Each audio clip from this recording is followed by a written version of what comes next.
राज्यावर खऱ्या अर्थानं 1 तारखेच्या तयारीसाठी अनेक बैठका सुरू आहेत. सकाळपासून हा बैठकांचा सिलसिला सुरू होता. 6:30ला एक बैठक संपली, त्याच्यानंतर 8 वाजता आता ही दुसरी बैठक सुरू झाली आहे तुमची. काय सांगाल, कशा काय बैठका सुरू आहेत आणि 1 तारखेच्या याच्यासाठी? नाही, ही गोष्ट खरी आहे की आमचे सहयोगी पक्ष आहेत त्यांच्या बैठका चालू आहेत. शिवसेनेचा निर्धार मेळावा आहे वरळीच्या डोममध्ये. आम्ही सकाळपासून नेते मंडळी आणि आमचे शहराध्यक्ष उपशहराध्यक्ष असे आम्ही सगळे बसतो आहे. 1 तारखेच्या मेळाव्याची तयारी तर चालूच आहे, मोर्चाची तयारी चालू आहे, पण त्याच्यासोबत इतरही सगळी चर्चा होते आहे. काय करायला पाहिजे, काय नाही करायला पाहिजे, आणि प्रत्येकाचे विचार समजून घेऊन आपण पुढे जाण्याचा प्रयत्न करतो आहोत, आणि त्याप्रमाणे त्या बैठका सगळ्या चालू आहेत. सर, 1 तारखेच्या मोर्चासाठी आता विरोधक सगळे एकत्र येताना दिसत आहेत. मात्र मागच्या वेळी सुद्धा तुम्ही म्हटलं की हा काय विरोधकांचा मुद्दा नाही आहे, हा सत्ताधाऱ्यांचा मुद्दा आहे, कारण मतदार आहेत त्यांना पण महत्त्वाची, तर त्यांनी पण यावं असं तुम्हाला वाटतं काय मोर्चावर? हो, नक्की. आम्ही त्यावेळेला आवाहन केलं होतं, आताही आवाहन केलं आहे की विषय असा आहे की हा मोर्चा हा कसा आहे की हा एक प्रकारे प्रतिकात्मकच मोर्चा आहे. देशामध्ये सगळीकडे आजच इलेक्शन कमिशनर साहेबांनी तिकडे SIRची अनाऊन्समेंट केलेली आहे. 12 राज्यांमध्ये की काही राज्यांमध्ये अनाऊन्समेंट त्यांनी केलेली आहे की 2 वर्ष ज्या निवडणुकीला राहिलेल्या आहेत विधानसभेची, त्या निवडणुकीची SIRची त्यांनी ते आता परीक्षण करणार आहे. चांगली गोष्ट आहे, त्याबद्दल काय म्हणणं नाही.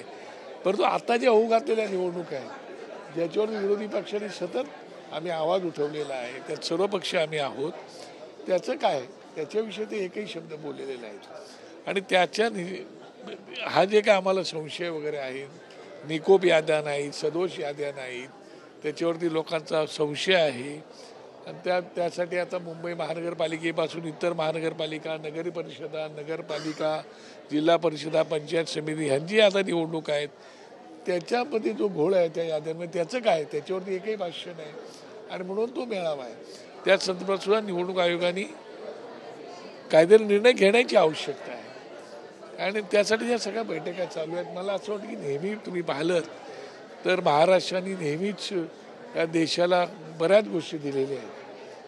काय तुम्ही पूर्वीपासून जर काळ पाहिला तर तेव्हासुद्धा महाराष्ट्राने प्रत्येक गोष्टीच्या बाबतीमध्ये देशाच्या पुढे एक आदर्शच एक प्रकारे ठेवलेले आहेत. आणि त्याच्यामुळे मला असं वाटतं की आता परवाचा मोर्चा झाल्यानंतर तरी पाहू काय निवडणूक आयोग निर्णय घेत होते का. अजून आमच्या मनामध्ये ज्या शंका आहेत, आमचे जे प्रश्न आहेत त्याची उत्तरं काय मिळालेली नाहीत आम्हाला.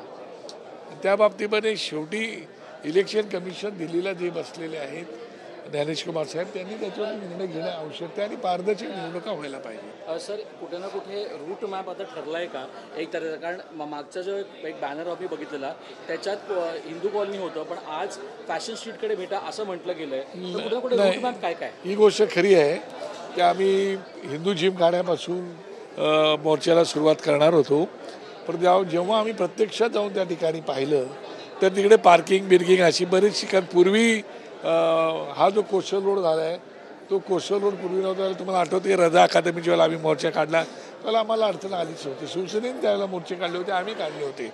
पण आता प्रत्यक्षात जाऊन परवा आम्ही पाहिल्यानंतर आमच्या लक्षात आलं की त्या ठिकाणी थोडीशी कठीण परिस्थिती होईल, आणि म्हणून मग आम्ही सर्वांनी मिळून निर्णय घेतला की फॅशन स्ट्रीट जी आहे तिथून मोर्चाला सुरुवात करायची आणि तो CST पर्यंत न्यायचा, अशा प्रकारचा आता निर्णय झालेला आहे. आणि उद्या पोलीस कमिशनर साहेबांकडे आमची सर्वपक्षीय लोकांची मीटिंग पण आहे या बाबतीमध्ये. सर, उद्याही बैठका होणार आहेत का मनसेच्या? कारण एकंदर पाहायला गेलं तर उद्याही सकाळी साहेबांकडे एक मीटिंग आहे साधारण 10:30 वाजता, आणि 12:30 वाजता आमची पोलीस कमिशनर साहेबांकडे बैठक आहे. सर, एक प्रश्न आहे की असं अनेक लोक म्हणतात की सर्वसामान्यांनी पण मोठ्या गर्दी या मोर्चामध्ये करावी, कारण शेवटी ते सर्वसामान्यांचा सुद्धा मुद्दा आहे. तुम्हाला असं वाटतं का सर्वसामान्य? विषय असा आहे की निवडणूक पक्ष लढतो, मतदार जो आहे तो जनता मतदान करते, त्यांच्या संबंधाचा विषय हा पक्षाच्या संबंधाचा आहे, मतदान करणाऱ्याच्या संबंधाचा आहे. आणि लोकांच्या मनामध्ये नक्की संशय असा निर्माण झालेला आहे. तर ज्यांना वाटते त्यांनी आता सहभागी होण्याची आवश्यकता आहे त्यासाठी, कारण हा देशाच्या लोकशाहीचा काय जागर आहे आणि संविधानाचा जागर आहे. त्यासाठी संविधान वाचवा, लोकशाही जगवा असा हा जागर आहे. त्यासाठी सर्व समाजातल्या लोकांनी, सर्व नागरिकांनी सहभागी होण्याची आवश्यकता आहे. ज्यांना वाटे खरंच घोळ आहे, ज्यांना वाटत आहे त्याच्याविषयी आम्ही काय बोलू शकत नाही. मग त्यात भारतीय जनता पक्षाच्या लोकांना वाटत असेल, RSSच्या लोकांना वाटत असेल, काँग्रेसवाल्यांना, इतर कोणालाही, त्यांनी सगळ्यांनी सहभागी होण्याची आवश्यकता आहे असं आम्ही आवाहनच केलेलं आहे.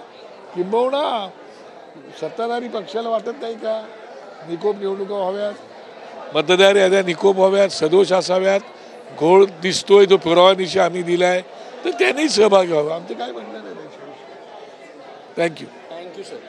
सर परमिशन संदर्भात यापूर्वी तुम्ही आयुक्तांकडे परवानगी मागितली होती का? आणि त्या हो, माझ्याच पत्र मीच लेटर दिलेलं आहे माझ्या पक्षाच्या लेटरवरती. आणि त्यासाठी जेवढ्या ठिकाणी परमिशन लागतात त्या सगळीकडे परमिशनची जवळ 12 ते 13 पत्र गेलेली आहे.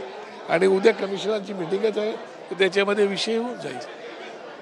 Thank you so much. ठीक आहे. थँक्यू.